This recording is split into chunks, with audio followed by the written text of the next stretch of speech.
سڵاو، من بێلان سیروان کوێخانەجم، سەرلیستی ژمارە 142 هاوپەیمانی کەرکووک هێز و ئیرادەمانە کاندیدی ژمارە 8م. بەکارڕیۆسم لە زمان و ئەدەبی ئینگلیزیدا هەیە، چەندین ساڵە لە بواری مرۆییدا لەگەڵ چەندین ڕێکخراوی مرۆییدا و خۆبەخش کار دەکەم.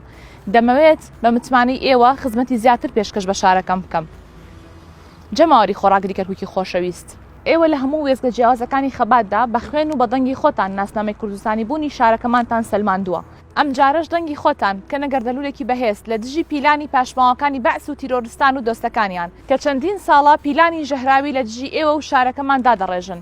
بە ئەم جارەش بەیەکەوە ئاهەنگی سەرکەوتن لەسەر قەڵای کەرکووک بگێڕین. ئەم سەرکەوتنە بکەینە هەوێنی ئارامی، خزمەتگوزاری، دادپەروەری و پێکەوە ژیانی ئاشتیانی پێکاتەکانی کەرکووک.